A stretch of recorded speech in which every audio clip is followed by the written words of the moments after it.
자, 한 절 한 절 우리 교독하고 마지막 5절 합독합니다. 하나님이 야곱에게 이르시되 일어나 베델로 올라가서 거기 거주하며 내가 내 형 에서의 낯을 피하여 도망하던 때에 내게 나타났던 하나님께 거기서 제단을 쌓으라 하신지라.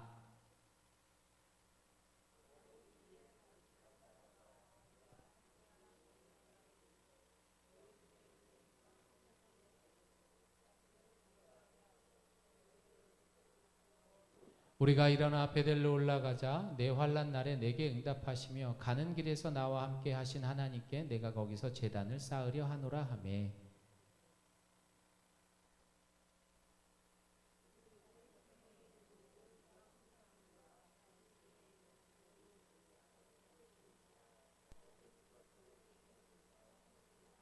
함께합니다. 그들이 떠났으나 하나님이 그 사면 고을로 크게 두려워하게 하셨으므로 야곱의 아들들을 추격하는 자가 없었더라.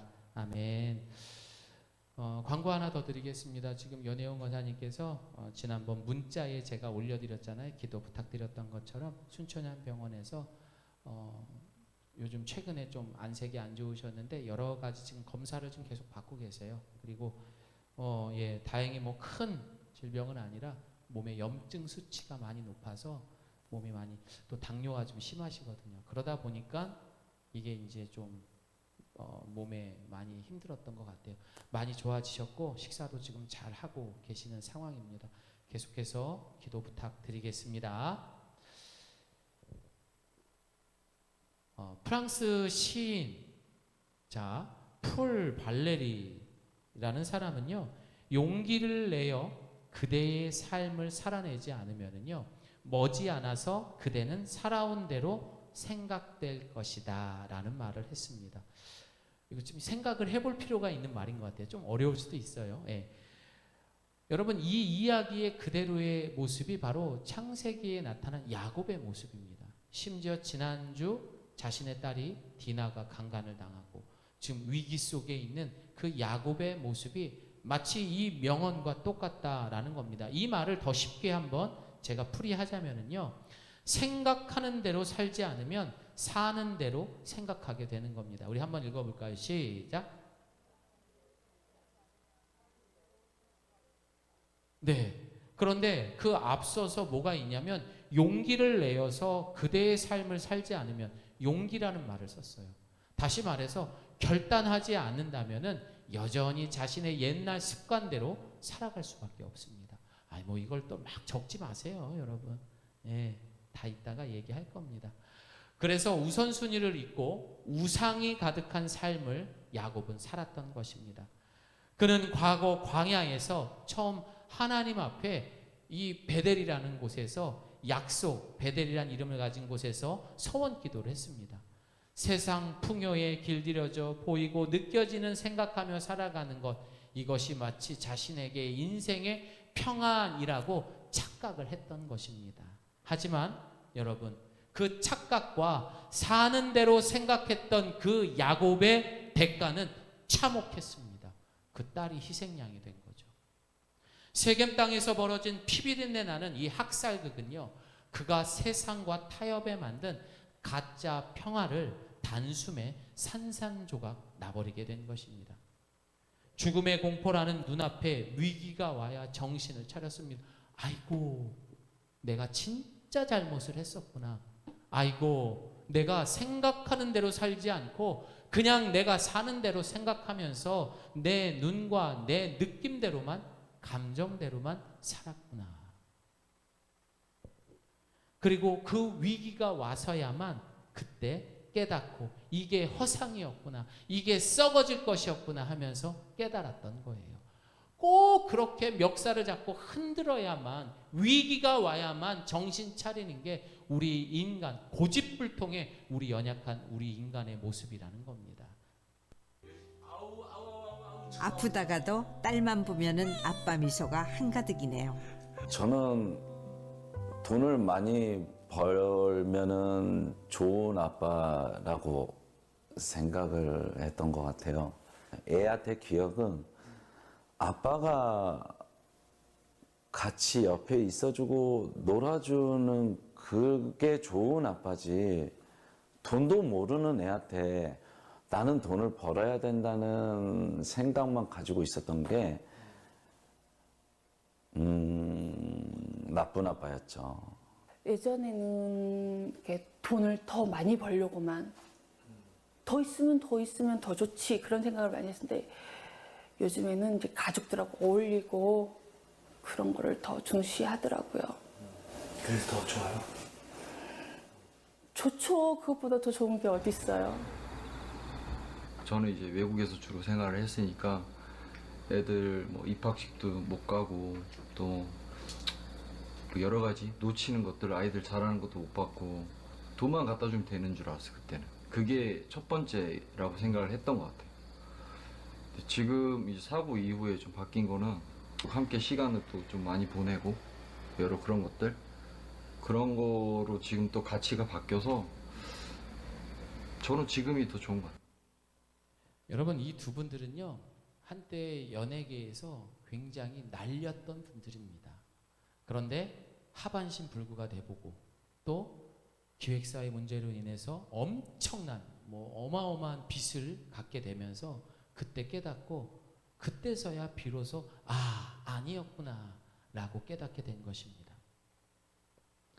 여러분, 저를 따라합니다. 위기는 곧 기회다. 여러분, 약초를 캐는 사람들이요, 그 사람들 중에서 이 독초를 캐는 사람들이 있더라고요.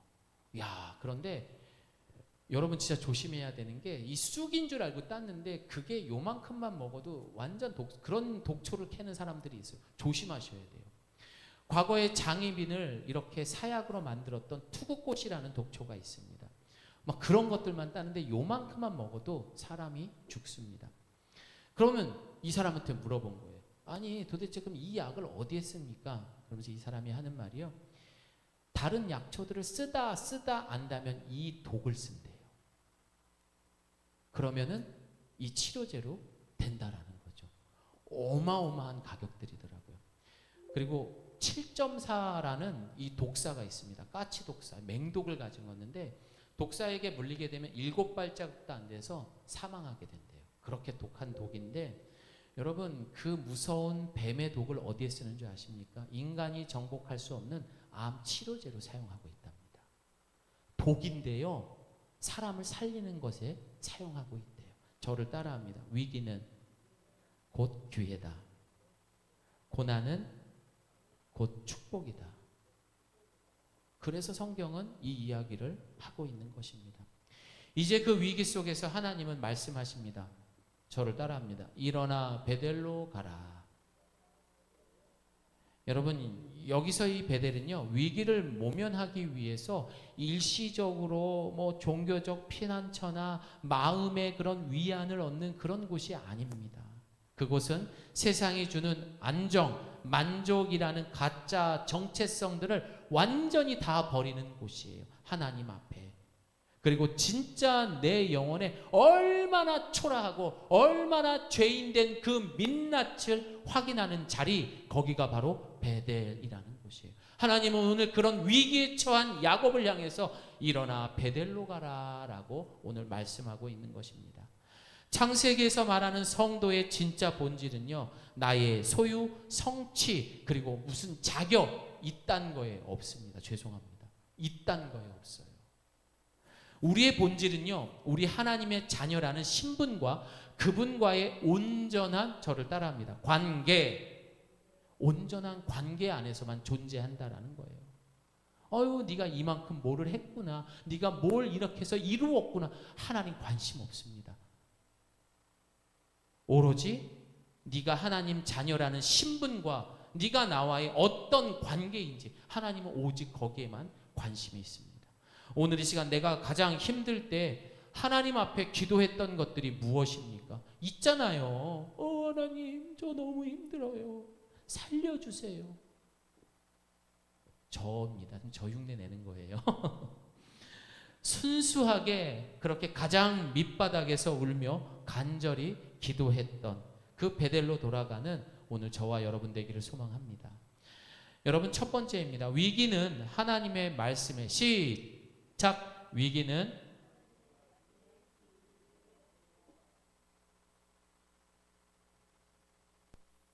우리 창세기 오늘 본문 1절 말씀 함께 읽겠습니다. 시작. 하나님이 야곱에게 이르시되 일어나 베델로 올라가서 거기 거주하며 내가 내 형 에서의 낯을 피하여 도망하던 때에 내게 나타나던 하나님께 거기서 제단을 쌓으라 하신지라. 아멘.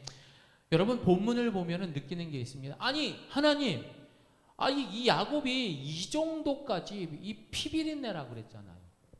엄청난 사람들이 죽었습니다. 심지어 자기 딸은 강간이라는 무시무시한 사건도 벌어졌다고요. 그러면 그 위기 전에 하나님께서 야곱에게 미리 말씀해 주면 안 됐나요? 여러분 하나님이 이야기 안 했을까요? 하나님이 그런 야곱에게 이야기 안 했냐고요? 저는 하셨을 것 같아요. 마치 오늘 이 말씀의 제목처럼 저를 따라합니다. 깜깜한 밤하늘에도 별은 떠 있습니다. 깜깜한 밤하늘에도요 언제나 별이 떠 있습니다. 그런데 왜 못 봅니까? 너무나 밝은 이 화려한 도시의 빛 때문에 우리는 그 별을 발견하지 못하는 겁니다. 하나님은요 침묵하신 것이 아닙니다. 우리에게 주어진 세상의 평안함과 그 소음의 볼륨이 너무 높았기 때문에 그분의 세밀한 음성을 우리가 듣지 못했던 것입니다. 말세의 때를 살아가는 우리가 하나님의 말씀을 듣지 못하는 것은 무엇입니까? 그래서 과거 그렇게 죄를 지면서 니네들 그러면 안 된다. 그러다 진짜 이 나라 쫄딱 멸망한다. 니네들 그러다가 종살이로 진짜 니네 인생 망칠 수 있다. 몇 번의 경고를 했었습니다. 그러나 그들은 듣지 못했습니다. 우리 함께 읽습니다. 시작. 오직 너희와 너희의 하나님 사이를 갈라놓았고 너희의 죄 때문에 주님께서 너희에게서 얼굴을 돌리셔서 너희의 말을 듣지 않으실 뿐이다. 너희의 손이 피로 더러워졌으며 너희의 손가락이 죄악으로 더러워졌고 너희의 입술이 거짓말을 하며 너희의 혀가 악독한 말을 하기 때문이다. 그래서 이들은 듣지 못했던 거예요. 결국 어떻게 됩니까? 바벨론의 포로로 끌려가잖아요. 여러분 양이요, 이 양이라는 동물이 굉장히 못난 동물이거든요. 눈도 안 보이지. 그리고 지 멋대로입니다. 그러니까 이 녀석들이 한번 풀 앞에서 뭘 먹기 시작하고 지네들이 뛰놀기 시작하면요 목자의 음성을 들을까요? 못 들을까요? 절대 듣지 못합니다. 그러다 보면 늑대에서 물려 죽기도 하고요 벼랑에 떨어지기도 합니다. 그 양의 모습이 야곱의 꼴, 어쩌면 우리의 모습일 수도 있습니다. 하나님은 결코 우리에게 침묵하시는 하나님이 아니십니다. 야곱이 귀를 닫았던 것입니다. 우리가 귀를 닫았던 거예요. 우리가 정신이 팔렸던 거라고요. 인간은 자신의 계산이 맞아떨어지잖아요. 삶이 좀 편안하잖아요. 그럼 어떻게 하는 줄 아세요? 하나님의 음성 안 듣습니다. 오, 여기가 더 멋있네. 오, 여기가 더 좋네. 심지어 그게 신앙생활하는 그 종교 생활에도 포함이 된다고요. 마치 내가 뭔가를 되게 열심히 하고 내가 뭔가 어떤 행위를 통해서 그 만족 속에서 진짜 하나님이 말씀하시는 것을 못 들고 그런 실수를 저지르고 있다라는 것입니다. 사랑하는 여러분, 우리는 지금 약속의 땅 베델에서 하나님과의 우리의 신분과 그 약속을 기억하고 있습니까? 아니면 여전히 세겜 땅에서 내 눈에 보이기 좋은 것과 내가 만족하는 것에 젖어서 하나님을 잊고 살아가고 있지는 않습니까? 하나님은 완전히 정신 나간 야곱의 인생을 과거 그가 처음 베델에서 돌베개를 비며 기도했지 않습니까? 아유 하나님, 저 이러다 죽을 것 같아요. 내가 한 번만 살려주면 이렇게도 하고요, 저렇게도 하고요, 이렇게 꼭 약속할게요. 그 밑바닥에서 서원 기도를 올렸어요. 그 기도가 뭔지 함께 보겠습니다. 시작. 야곱이 서원하여 이르되 하나님이 나와 함께 계셔서 내가 가는 이 길에서 나를 지키시고 먹을 떡과 입을 옷을 주시어 내가 평안히 아버지 집으로 돌아가게 하시오면 여호와께서 나의 하나님이 되실 것이요 내가 기둥으로 세운 이 돌이 하나님의 집이 될 것이요 하나님께서 내게 주신 모든 것에서 10분의 1을 내가 반드시 하나님께 드리겠나이다 하였더라. 아멘. 여기서 우리는 야곱이 고백했던 신앙의 가장 밑바닥이었던 상황이었어요. 그러자 그 위기와 고난 속인 그 광야 한복판에서 드디어 하나님 앞에 입을 열기 시작하고 자기가 어떤 존재인지를 고백하게 된 거예요. 하나님, 내가 죽게 생겼습니다. 그 고백이 무엇입니까? 내 삶의 주인이 이제는 야곱 내가 아니라 바로 당신 하나님이십니다. 내 삶의 주인은 여호와 하나님이십니다. 다 같이 아멘합니다. 야곱이 드린 서원의 첫 단추가 바로 이것들이었다고요. 여러분, 이 내용을 하나하나 살펴볼까요? 첫 번째입니다. 우리 함께 읽어봅니다. 시작. 오직 여호와만을 자신의 유일한 예배의 대상으로 삼겠다라고 창세기 28장의 첫 번째로 서원 기도를 하게 된 것입니다.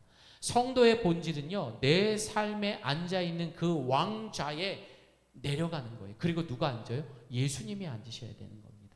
야곱은 세겜에서 성공을 맛보자 여호와를 나의 하나님이 아니라 내 사업을 도와주시는, 내 삶을 좀 편안하게 해주실 수단으로만 생각했던 거예요. 여러분, 종교 행위가 그거라고요. 진짜 조심하되 종이 한 장 차이라고요.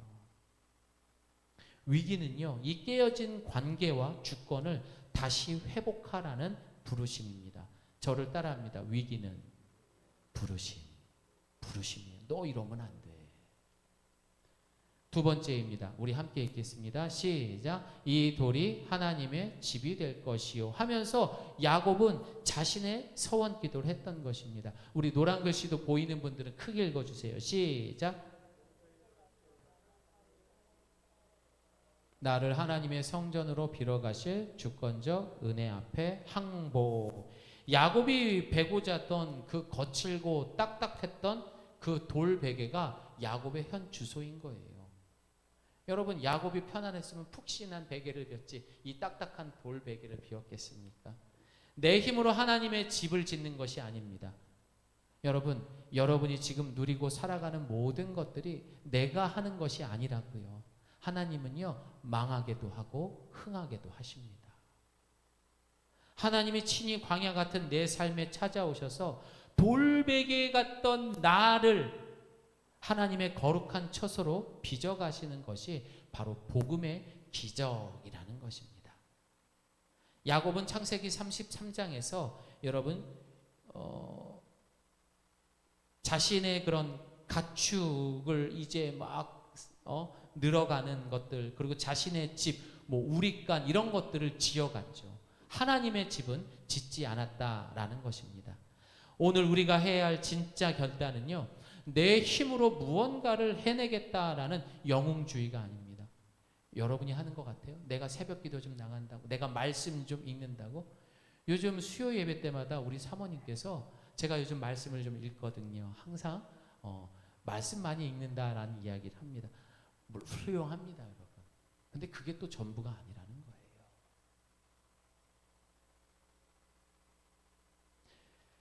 제가 목숨이 하나인데 괜한 소리를 했던 것 같습니다.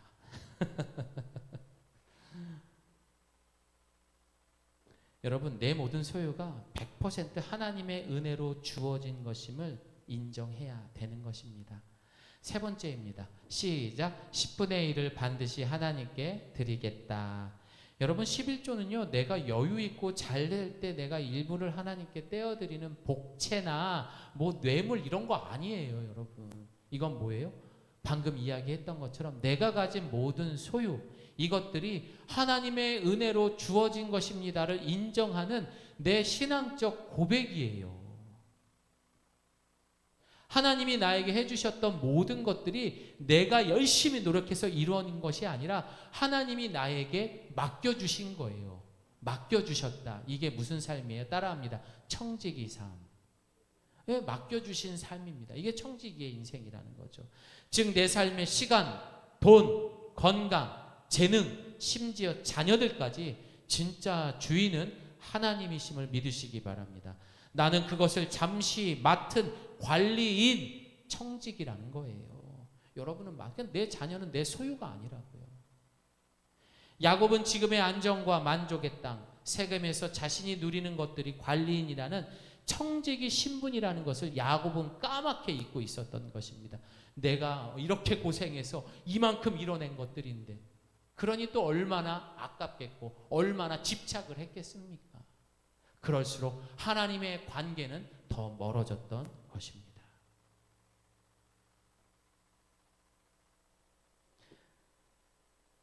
여러분, 이 말은요, 하나님의 뜻은 안중에도 없었던 거예요. 그냥 지 멋대로 산 거예요. 어우, 내 곳간에 이렇게 지금 금은 보화가 쌓여가네. 내 가축들이 늘어가고 있네. 이야, 나 야곱 성공했네. 하나님의 생각 아무것도 보이지 않았던 겁니다. 이거는 엄연한 자신의 삶이 내 거요 하면서 주인 행세를 했던 죄를 범한 것입니다. 이 모든 것들을 지금 야곱은 까맣게 잊고 있었던 거예요. 성경에서 광야는요, 히브리어로 미드바르라고 말합니다. 여러분, 이 미드바르라는 말은 어원이 어디에서 시작되냐면요, 바로 동사 디바르에서 시작이 됩니다. 이 뜻은 무슨 내용이에요? 대화하다라는 뜻입니다. 광야? 이 광야라는 뜻의 어원이 대화하다에서만 시작이 되었대요. 여러분, 광야에는 뭐가 있습니까? 아무것도 없어요. 자칫하면 죽습니다. 결핍의 장소라고요. 역설적으로 하나님의 음성, 바로 말씀이 가장 선명하게 들리는 곳이 어디예요? 광야, 미드바르라는 곳이에요. 그래서 이 어원이 대화하다에서 시작이 된 것입니다. 사랑하는 여러분, 위기는 우리를 망하게 하려는 징계가 아닙니다. 세상 소음에 넘쳐나는 정보와 지식 속에 우리가 움켜쥐고 있는 그 집착 속에서 다시 한번 하나님의 말씀으로 우리를 부르시는 그 간절한 외침, 초대장이라는 것을 기억하시기 바랍니다. 두 번째입니다. 우리 함께 있습니다. 시작. 위기는 내 안의 우상을 버리게 합니다. 여러분, 생각보다 우리가 우상을 못 버립니다. 그리고 우상을 버리고 새롭게 되는 것이 쉽지가 않습니다. 왜냐? 우리는 너무나 고집스러워요. 하나님의 음성을 듣고 베델로 올라가기로 결단한 야곱은요, 가장 먼저 지금의 이 상황에 위기가 닥쳤잖아요. 야, 이거 진짜 아니구나. 이제는 베델로 가야지 라고 하면서 그는 단호하게 가족들에게 이제 명령을 합니다. 제가 읽어드리겠습니다. 창세기 35장 2절. 너희 중에 있는 이방 신상들을 버리고 자신을 정결하게 하고 너희들의 의복을 바꾸어 입으라. 자, 저를 따라합니다. 너희 중에 있는 이방 신상들을 버리고 자신을 정결하게 하고 너희들의 의복을 바꾸어 입으라. 예, 야곱이 이제 좀 정신을 차린 것 같아요. 야곱은 여러분 정신을 차린 것 같습니다.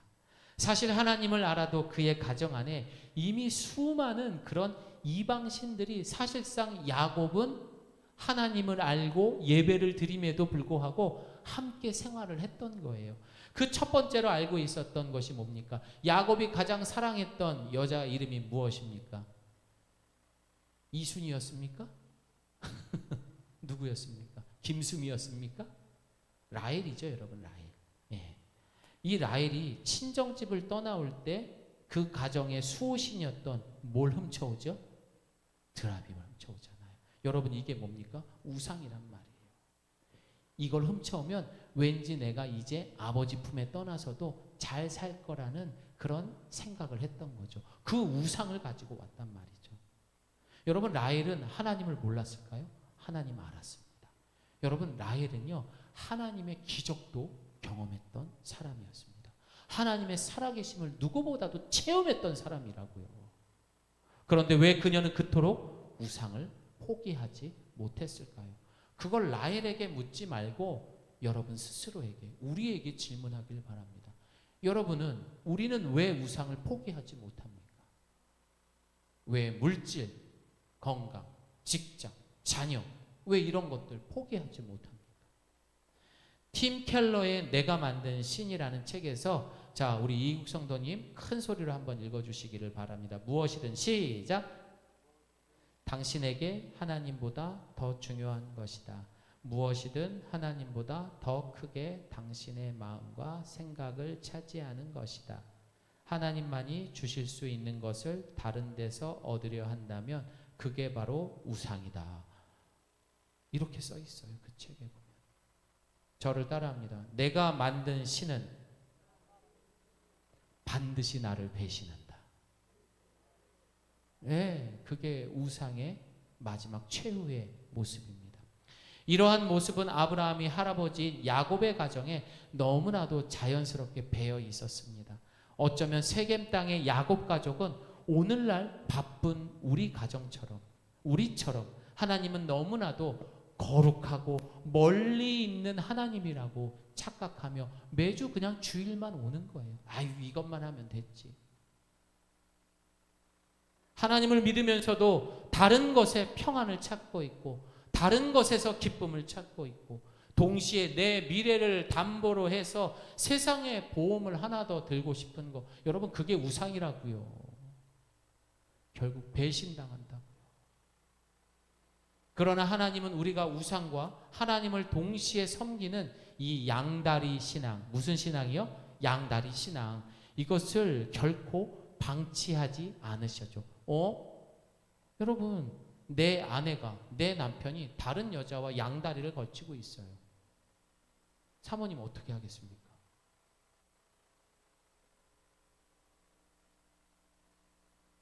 그냥 눈빛으로 보여줬어요. 여러분, 말도 안 돼. 하나님도 질투의 하나님이시죠. 그래서 마태복음 6장 24절은 우리에게 말합니다. 시작. 한 사람이 두 주인을 섬기지 못할 것이니 혹 이를 미워하고 저를 사랑하거나 혹 이를 중히 여기고 저를 경히 여김이라. 너희가 하나님과 재물을 겸하여 섬기지 못한. 절대 양다리는 용납하지 않습니다. 그게 물질뿐입니까? 우리의 자녀도 마찬가지죠. 우리의 일도 마찬가지입니다. 사랑하는 성도 여러분, 지금 하나님께서 우리의 삶을 흔들고 계십니까? 그렇다면 영적인 눈을 들어서 우리의 손을 보시기를 바랍니다. 하나님과 세상의 양다리를 걸치고 있지는 않은가? 내가 혹시나 다른 우상을 움켜쥐며 그렇게 만족을 찾고 있지는 않은가? 오늘 시간 야곱과 같이 처음 베델에서 그 밑바닥에서 서원기도 하던 그때로 돌아가기를 소망합니다. 여러분, 세 번째 함께 읽습니다. 시작. 마주하게 합니다. 오늘 본문이 우리에게 전하는 가장 눈물겨운 복음은요, 하나님께서 실패한 야곱을 결코 포기하지 않으신다라는 것입니다. 여러분, 복음은요, 포기가 없더라고요. 제가 말씀드렸잖아요. 세례를 준비를 해야 되는데 이분이 지금 의사소통이 안 되는 상황이었어요. 하나님, 저분이 세례 받으실 때에 잠깐이라도 정신이 들고 이 세례식에 함께 참여하며 내가 받을 그 축복을 누리게 해주세요. 모두가 같이 간절히 기도했을 때 기적처럼 정말 그 세례식에서 이분이 정신을 차리더라고요. 여러분, 저는 그거를 많이 봤잖아요. 많이 봤잖아요. 진짜 그런 기적이 일어나더라고요. 하나님은요, 너 내가 찍었어 하면요, 마지막 그 순간에 하나님 내가 항복합니다 라고 하면서 데려가시더라고요. 평생 불순종하고 평생 자기 멋대로 살다가도 하나님이 찝어놓은 사람은 끝까지 거두시는 하나님이십니다. 그러니까 여러분, 오늘 이 시간 이후에 여러분 모두가 우리 하나님 앞에 두 손, 두 다리 다 들고 항복하는 신앙 가질 수 있기를 소망합니다. 네. 여러분, 사실 우리가 그냥 객관적으로 볼 때 하나님을 알고도 있었고 또 야곱은 부자였었습니다. 그러나 엄연히 영적으로 하나님 앞에 보이는 그 야곱의 모습은 실패한 인생이었어요. 맞아요, 안 맞아요? 돈이 아무리 많아도요, 여러분 결국 똑같은 병원복을 입고 있잖아요. 다 똑같아지더라고요. 내가 누리는 것이 아무리 많아도요, 결국에 우리 모두는 그 심판대 앞에 서게 돼 있더라고요. 야곱은 완벽하게 실패한 인생이었습니다. 베델의 서원을 잊고 우상이 가득했고 예배의 자리를 이탈했었고 하나님의 거룩한 뜻보다 세겜이 주는, 세상이 주는 그 유혹과 눈앞에 욕심을 선택했던 그 야곱, 그런 인생은 실패한 인생이라는 것입니다. 그 결과 가져온 게 뭐였습니까? 우리가 지난주에 이야기했던 것처럼 가족 모두가 몰살당할 위기에 처하게 된 거 아닙니까? 그러나 바로 그 절망의 폐허 속에서 하나님은 심판이 아니라 손을 내밀었던 거예요. 야곱이 아니라 하나님이 먼저 부른 거라고요. 야곱은 벌벌 떨고 있을 때 하나님은 그 침묵을 깨고 저를 따라합니다. 일어나 베델로 올라가라. 그 음성을 오늘 듣기를 소망합니다. 네. 사랑하는 여러분, 세상의 모든 종교는요, 인간의 자격과 공로, 그 밖에 뭔가 하는 그 행위를 요구합니다. 네가 그만큼 노력해야지만 네가 그런 축복을 받을 수 있어. 끊임없이 정한 수를 떠놓고 비나이다, 비나이다, 비나이다. 하지만 기독교는 다릅니다. 하나님은 실패한 죄인을 찾아와서 무조건적인 사랑으로 그 발걸음을 쫓아가시고 결국에는 나의 자녀 삼으시는 하나님이십니다. 복음은 하나님이 우리를 찾아오신 사건이라는 거예요. 야곱이 세겜 땅에 우상을 파묻고 다시 일어설 수 있었던 힘은 그의 굳은 의지에서 나온 것이 아니라 자격 없는 나를 여전히 포기하지 않으시는 하나님. 아들아, 딸아, 우리 다시 시작하자. 우리 다시 시작해 봅시다. 여러분, 다시 시작해 보자고요. 오늘 이 시간에 지금까지 내가 막 머리 뜯으면서 고민했던 거 그냥 잊어버려 보죠. 그리고 우리 주님과 함께 다시 시작할 수 있기를 소망합니다. 여러분, 우리 하나님은요, 그냥 문제가 왔을 때 그 문제를 해결해 주는 분이 아니에요. 그분의 목적은 오직 하나, 우리의 회복과 변화. 까마득한 밤이라 해도 빛나는 별은 늘 떠 있습니다. 까마득한 밤에도 하나님은 늘 우리 곁에 계시는 하나님이십니다. 이제 말씀을 마무리하겠습니다. 과거 시절을 돌아보면은요, 제 인생을 돌아보게 되면은 인생이 막히고 위기가 찾아오면 제가 제일 많이 갔던 곳이 기도원입니다. 강남 금식 기도원, 오산리 기도원. 너무 많이 갔던 것 같아요. 그냥 뭐만 있으면 갔던 것 같아요. 그리고 그곳에 가서 제가 했던 것은 늘 신세 타령이었습니다. 처량하게 앉아서 아이고 하나님 울부짖으며 저는 왜 맨날 이럴까요? 그래서 기도원은요, 늘 저에게, 그 오산리 기도원을 지금도 가끔씩 지나가면 저의 인생의 아픈 장소이기도 합니다. 그러나 어느 순간 돌이켜 보니까요, 말씀을 보면서 문제는 그 장소의 문제가 아니었습니다. 그 거룩한 자리에서조차도 하나님을 바라보지 못하고 끊임없이 내 신세 타령만 늘어놓았던 제 완악한 그런 문제가 저한테 있었다라는 것입니다. 다시 말해, 이것은 그 문제가 아니라 내 안에 있는 하나님과의 관계의 문제였다라는 것입니다.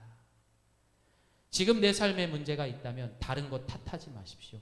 아, 내가 회사 일이 어떻고, 내가 지금 건강이 어떻고. 여러분, 그거보다 하나님과의 관계의 문제, 이걸 먼저 생각해 보다면 이거였구나, 반드시 깨닫게 될 것입니다. 혹시 오늘 이 자리에 계신 성도님 중에서 가정이나 일터, 교회에 와도 기쁨이 없습니까? 그렇다면 누구 탓하지 마십시오. 뭐 내 아내, 배우자, 직장? 아니요. 여러분, 뭐 때문이라고요? 나에게 지금 영적인 위기가 찾아온 거예요. 그래서 우리 주님은 지금 나를 콜링하신, 부르시는 거예요. 여러분, 기억하십시오. 깜깜한 밤에도 이 별빛은 늘 환하게 우리를 비추고 있습니다. 우리의 죄가 가려져 있지 않다면 우리는 반드시 그 환한 별빛을 바라볼 수 있게 될 것입니다. 저를 따라합니다. 임마누엘, 하나님은 우리와 늘 함께 하십니다. 오늘 이 시간 이후에 그 세상과의 양다리를 모두 과감히 내려놓고 우리를 끝내 예배의 자리였던 베델로 인도하시는 그 하나님의 부르심 앞에 온전히 순종하며 나아갈 수 있는 우리 예가교회 성도님 되시기를 예수님의 이름으로 축복합니다. 아멘.